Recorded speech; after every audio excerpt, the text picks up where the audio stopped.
Buenos días, mi nombre es Paula González y soy parte del equipo Packard.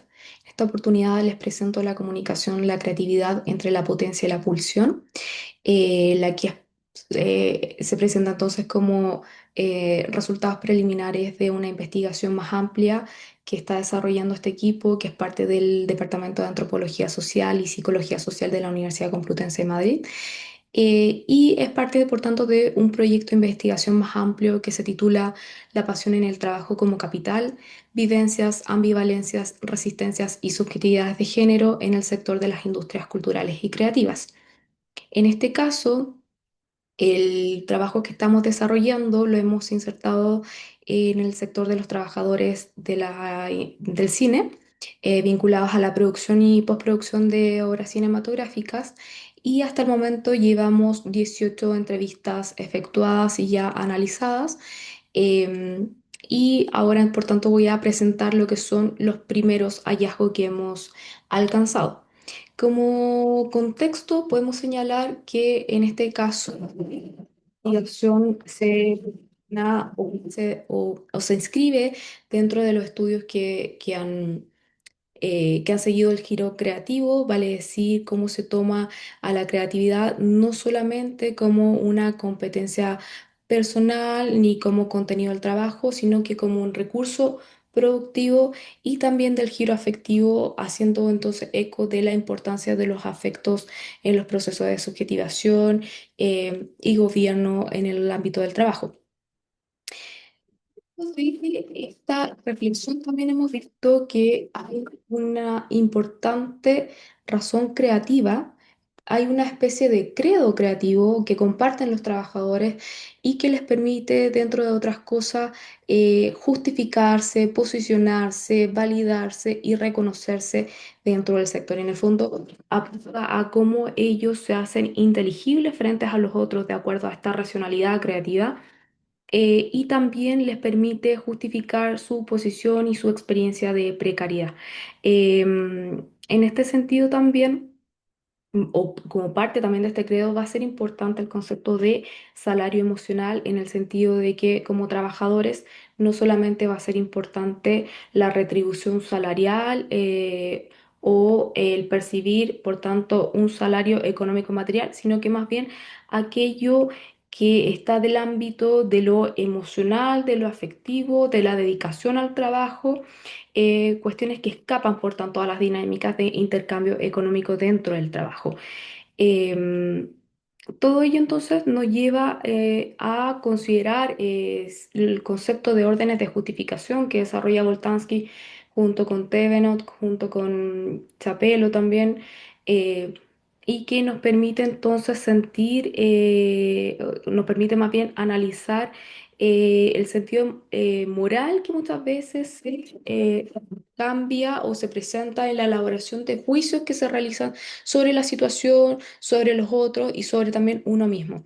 En este sentido, vemos que muchas veces desde el orden moral se utiliza o se apela a principios y normas de justicia, tales como la reciprocidad y la equivalencia, especialmente en el mundo del trabajo, donde éstas se asocian a las pruebas que los trabajadores deben sortear y pasar de manera exitosa para recibir o no reconocimiento laboral. Eh, si bien estas son importantes, también vemos que hay otro orden, que es el orden del amor, donde cuestiones como la gratuidad, la donación, apelar a aquello que no tiene precio o que no se calcula y no tiene una retribución, también va a ser frecuentemente aludido en los discursos de los trabajadores. Entonces nosotros hemos querido, en el fondo, abordar esta diversidad de registros para analizar, en el fondo, a qué órdenes apelan los trabajadores en sus discursos y que les ayuda a justificar y a comprender en el fondo la experiencia de precariedad.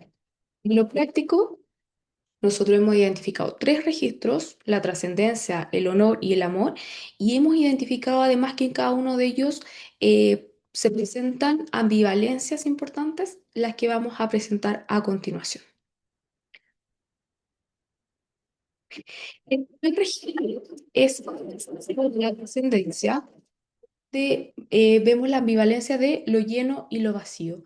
Este registro va a ser importante en la medida en que los trabajadores en este contexto apelan a experiencias que amplifican, expanden el yo y dan cuenta de experiencias de autenticidad, de alcanzar una verdad identitaria por medio del ejercicio de su trabajo. Em, es en este contexto donde ellos señalan sentirse eh, no inhibidos por el trabajo asalariado, sino que más bien como teniendo la posibilidad de autorrealizarse por medio del trabajo. Por tanto, no es un trabajo que los coarta, sino que al contrario, permite el desarrollo de su yo más auténtico, alcanzando de esta forma el éxito, ciertas sensaciones de logro y por tanto inducen la conexión consigo mismo, el involucramiento con el trabajo. Esta lógica también va a ser relevante porque en el fondo va a permitir afirmarse sobre esa experiencia la construcción de la identidad de los sujetos. En este sentido, las demandas del trabajo no se vivencian de una manera coercitiva, vinculadas a obligaciones, sino como oportunidades para desplegar el yo de los trabajadores. Esto lo podemos ver en los siguientes verbatim que tenemos, ¿cierto? Que he destacado para que podamos concentrarnos más rápidamente. En este caso, por ejemplo, Rosa que señala, el trabajo es lo que soy, es mi vida, es lo que hago. Cuando yo trabajo, no siento una obligación. O Carlos dice, hay días en que siento que no trabajo, sino que hay libertad creativa, va a decir posteriormente. Yo soy esto, no te llena la cartera, te llena el corazón, señala Felipe. Pero también vamos a ver como una de sus ambivalencias el contexto de lo vacío, ¿cierto? Como, como contrapeso, porque en el fondo las conquistas de las distintas pruebas que presenta el trabajo no se van a presentar de una forma gratuita, sino que vamos a ver en ello también una serie de pruebas, de penitencias que llevan a renunciar y a desapegarse de otras proyecciones identitarias. Hay una postergación de los sujetos para alcanzar aquello que se encuentra más allá, aquello que los trasciende, y que en ese sentido también van a permitir interrogarse por el sentido que tiene ese esfuerzo que muchas veces ellos van a calificar como sobrehumano, como absurdo.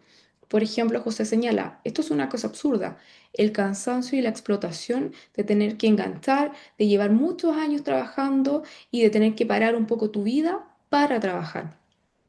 Por eso también Andrea señala, lo normal es que te quemes que estés unos años y te quemes luego.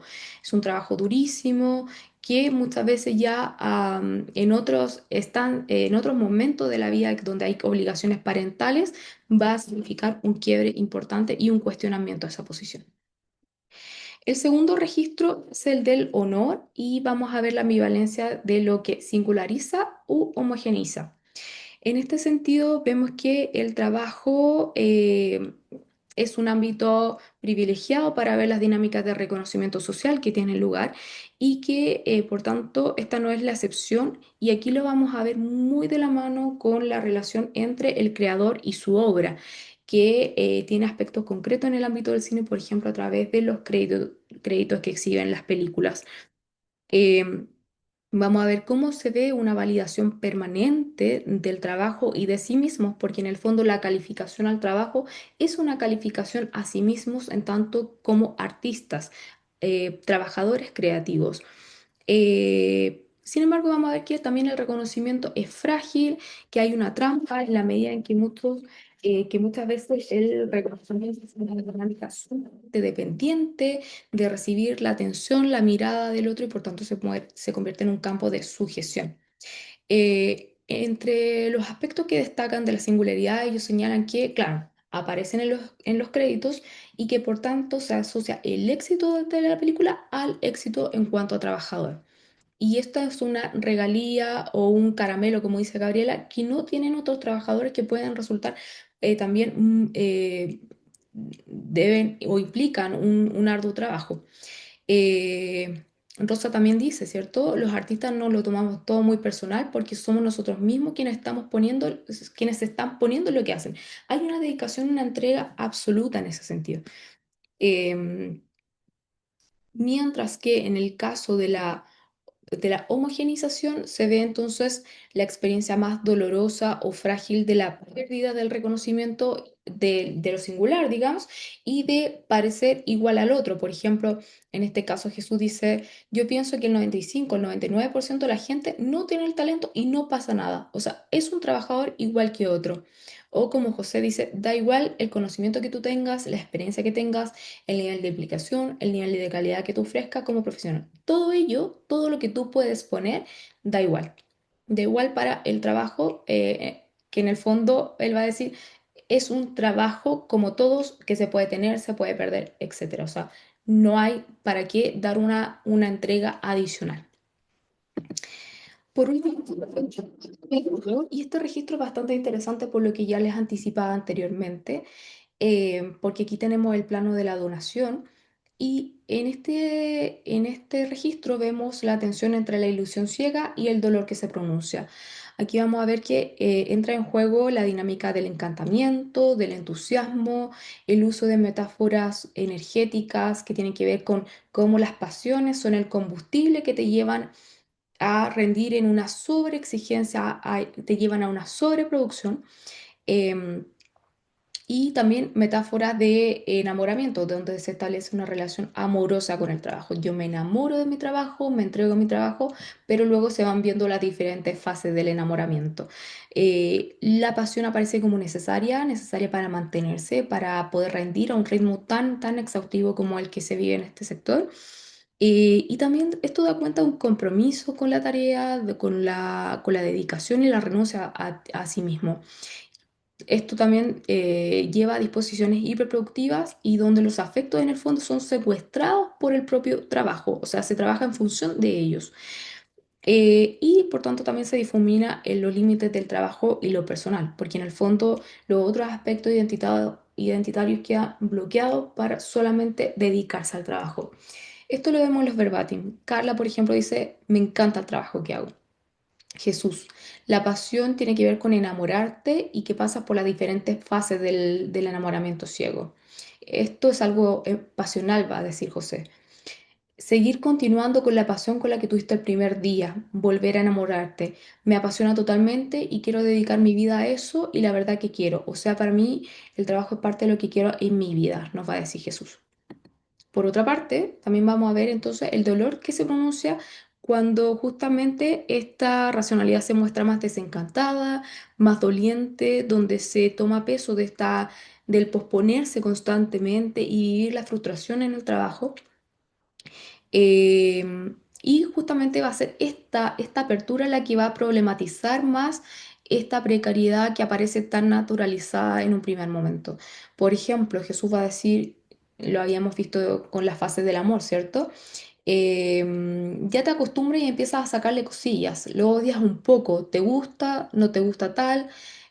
Con el amor también se queda, se rompe la relación con esos momentos donde ya está la pasión ciega.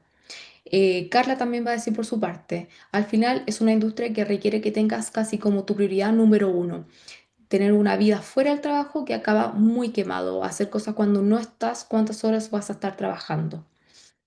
Y José por último va a decir, es un arma de doble filo, le gusta tanto y es como tan apasionada de llegar a tener que estar hospitalizado por tanto estrés y tanta cantidad de pues eso, de esfuerzo que te pone a hacer el trabajo.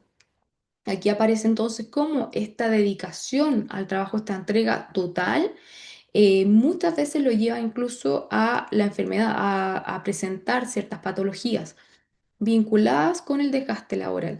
Entonces, claro, esta posición ya más ambivalente permite e introduce este tipo de problematización. Ya para ir terminando, presentamos las conclusiones preliminares de estos primeros hallazgos. Como primera conclusión vemos que el dispositivo creativo, como un productor de subjetividades hiperproductivas, las induce y aborda los afectos entonces como un motor importante que se alinea con estos requerimientos, donde las demandas externas del mercado son asumidas como demandas propias. Por otra parte, vemos que hay una despolitización de la precariedad y la creatividad, y la creatividad, perdón, que el recurso a distintos órdenes de justificación de orden emocional. Y es justamente lo que hemos visto, donde, claro, la apertura desde las ambivalencias nos permite ver otro tipo de posiciones de los sujetos que nos muestran un sujeto más resistente a los primeros órdenes de justificación.